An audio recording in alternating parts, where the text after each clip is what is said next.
Melo draws the double. Adams briefly shows. Again, it's Anthony on Ferguson. Blows by, takes it to the cup. Melo special. So it has been a crazy couple of weeks. You're out of the NBA, you're back in the NBA. You have a night you go 0 for 8 from 3. The next night you drop 25 points on 50% shooting. And the crowd in Chicago actually starts chanting your name.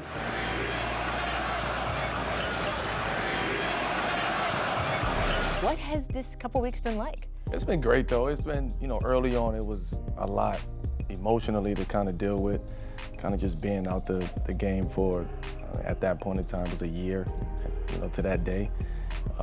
And then just getting the call and like having to switch back mentally and emotionally. What did you hear about yourself in your time off? What were some of the things that kind of cut you the most that you heard? Selfish, bad teammate, bad locker room guy. I'm like, where's all of these things coming from? It was a copycat, league and a copycat narrative that was out there. And it started becoming a domino effect. And early, that was cutting deep. And it was just like, why? And I had prepared myself to kind of just walk away from the game if the right situation didn't come about. You really were ready to walk away? I was ready to walk away. Yeah, because it's hard, like waking up every morning, not knowing what to expect, not knowing what to do, not knowing what to work on,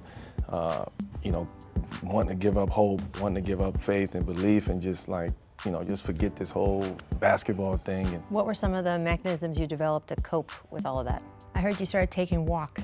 I started taking walks, man, just to kind of clear my mind and breathe a little bit and relax and kind of just stay in my moment and stay on I call it my square, and I couldn't let nobody knock me off of that. Damian Lillard and CJ McCollum have both already praised you up and down as a teammate. And Dame in particular has talked about when you and he have spoken, even privately, you have never blamed anyone else for the last couple of seasons. You've taken responsibility. Yeah, why do you think that's so important? I can't blame Houston. I can't blame OKC. It's a business at the end of the day. And I think once you know that, everything else kind of falls, by the wayside. After a while, I just was like, you know what? I gotta let it go, right? I just gotta let this go and kind of just continue on with who I am as a person, more so than a basketball player. That was important to me. Your wife, Lala, has been a huge support for you through all of this, and there was this great moment when your team was in Chicago. Yeah. She's in the stands. She's FaceTiming with your son, Kai, and she turns the camera around so you and Kai can see each other. What was that like? That was a special moment. I think people take moments like that for granted. People take, in sports, you're supposed to be just so locked in and focused, and security was like, oh, look, your son is on there. So it was a moment that I don't think I'll ever forget. Yeah, for sure. Your son Kai is 12 years old, and I know he's your biggest fan. He's got to be so happy you're back on the court. But are there some mixed feelings that you're leaving him after being home with him for a year? When the smoke clears, it's, my dad is leaving. Right? My dad is not here. So you have to deal with those emotions. You got to try to balance it out. But it's heavy communication, making him understand this situation and making him feel a part of the situation. Carmelo, running high, drills another one, scores! And he draws the foul. Hits, he's on fire, finishes strong. Oh, Carmelo. It is a great situation for you, both the makeup of the team, the locker room here, the basketball fans here. They have a lot of injuries, so you were able to walk right into the starting lineup. If there comes a time where the injury situation changes or the makeup of the team changes and they want you to have more of a bench role? Yeah, I'm open, and I've told those guys from the beginning, like, my big thing was just be transparent with me. Okay. Right? Tell me what you need from me.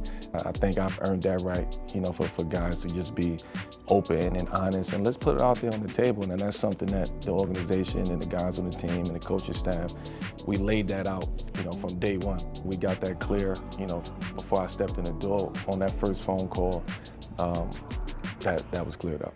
I know some people have suggested to you that, oh, good, you got back in. This can be your retirement tour.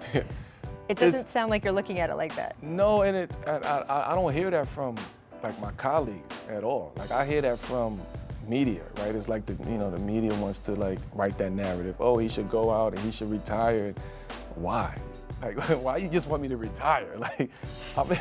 You just got back here. I feel good. It's like I just had a year off. I'm like, I had a year off, rested my body. The most important part about that is I rested my mind, right? I got my mind right. And I don't think people understand how strong that is. When you're able to get your mind right, everything else flows. Take those meditation walks around different NBA cities. Take the meditation walk, stay on my square, and we go from there.